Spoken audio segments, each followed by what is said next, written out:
بسم اللہ الرحمن الرحیم۔ السلام علیکم ورحمۃ اللہ وبرکاتہ۔ ساتھیو، آقائے دو جہاں حضرت محمد مصطفیٰ صلی اللہ علیہ وآلہ وسلم کی حیات طیبہ کے حوالے سے سیرت مصطفیٰ صلی اللہ علیہ وآلہ وسلم کی کتاب کا ہم لوگ مطالعہ کر رہے ہیں، تو یقیناً سابقہ جتنی بھی ایک ساتھ ناچیز نے پڑھ کر کے اپلوڈ کی ہیں آپ نے ضرور سماعت کی ہوں گی۔ تو جہاں سے سلسلہ ہم لوگوں نے چھوڑا تھا وہیں سے دوبارہ شروع کر رہے ہیں۔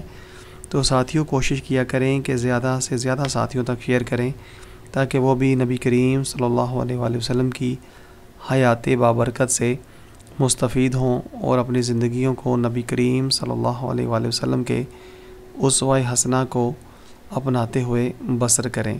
تو آئیے شروع کرتے ہیں۔ فوج کی تیاری۔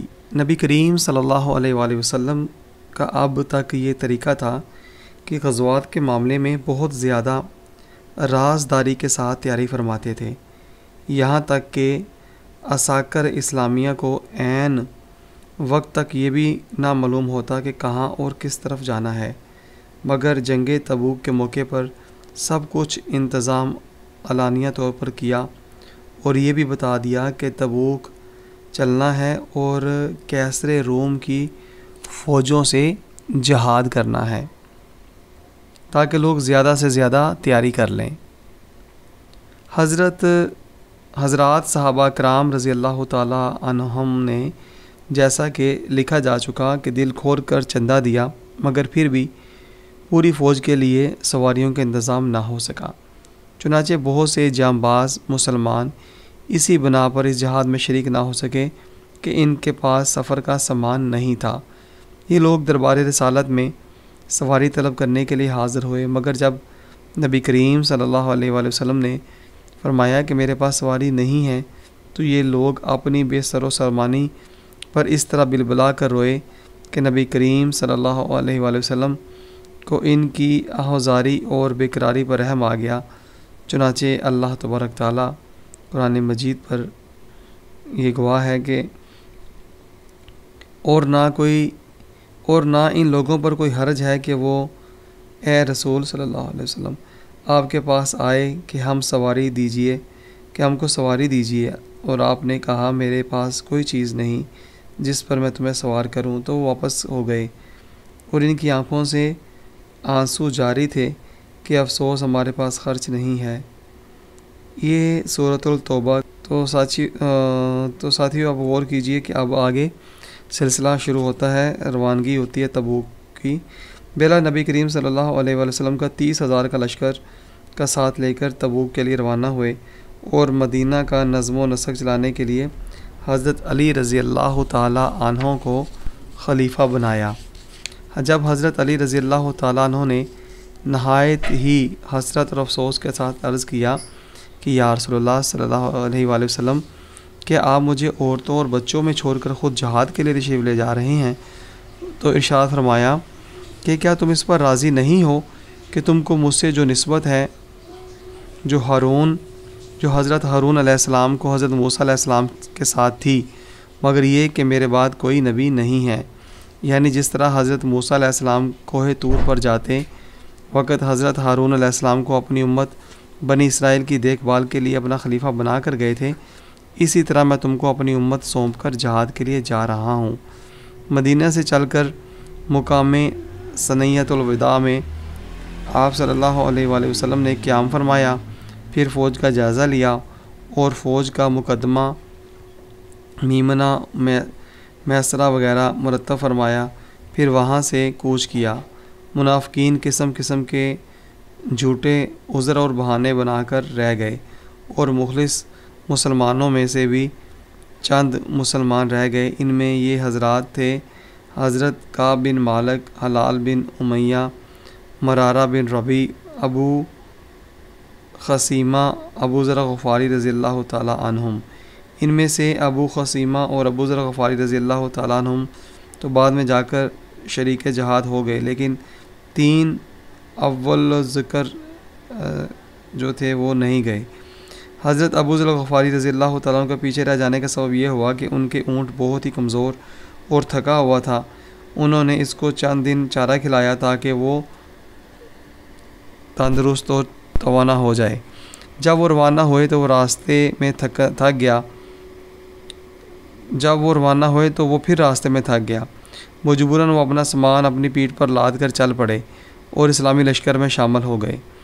ابو خصیمہ رضی اللہ تعالیٰ عنہ جانے کا ارادہ نہیں رکھتے تھے، مگر وہ ایک دن شدید گرمی میں کہیں باہر سے آئے تو ان کی بیوی نے چھپر میں چھڑکاؤ کر رکھا تھا۔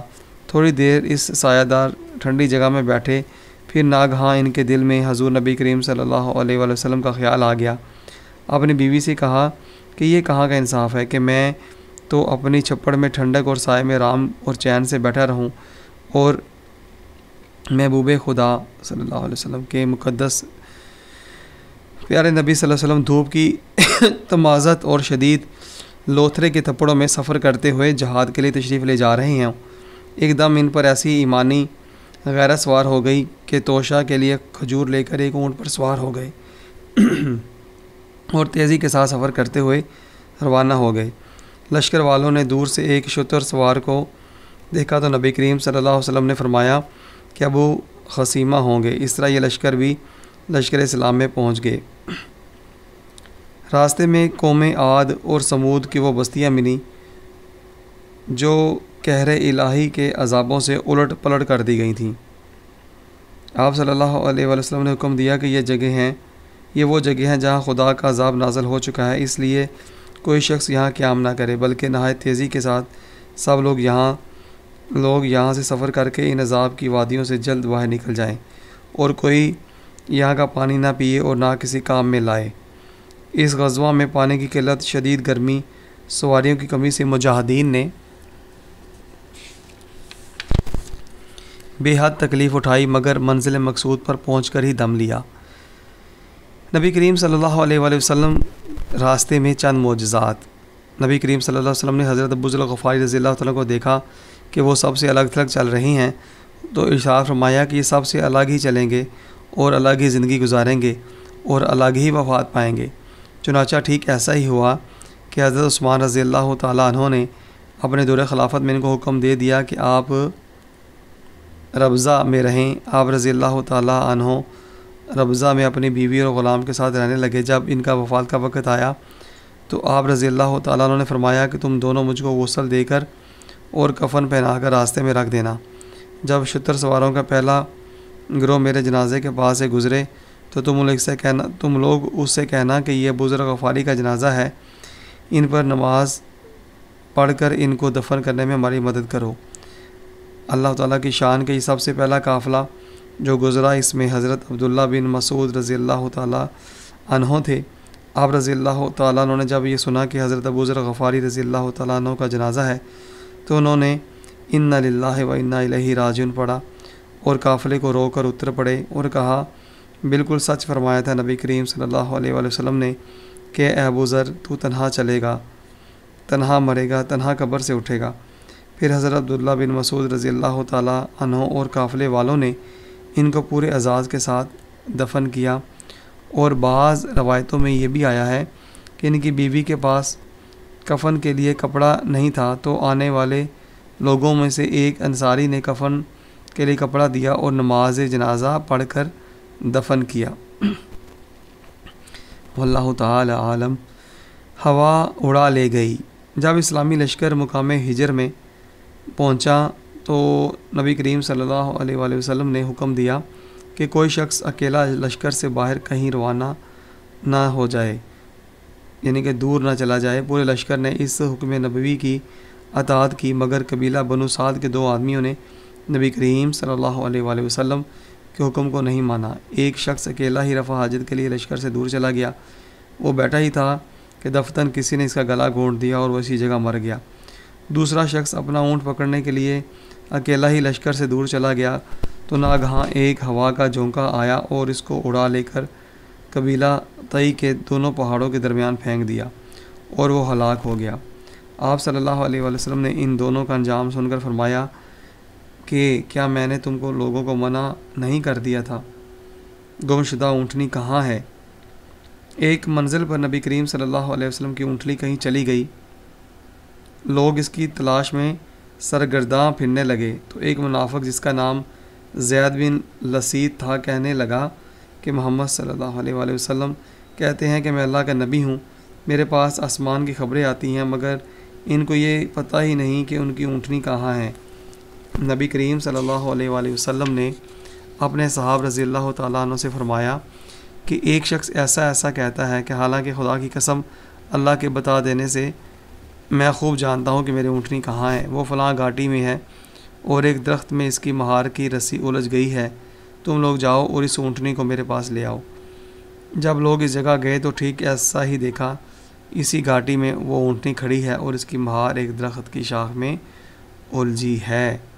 سبحان اللہ۔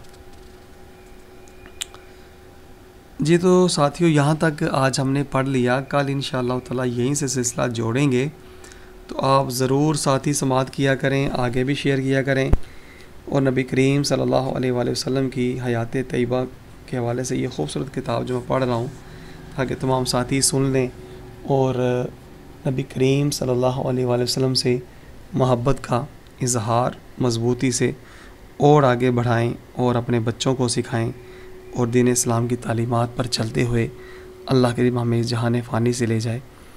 اجازت دیجیے، کل انشاءاللہ تعالی یہیں سے سلسلہ پھر جوڑیں گے۔ السلام علیکم ورحمۃ اللہ وبرکاتہ۔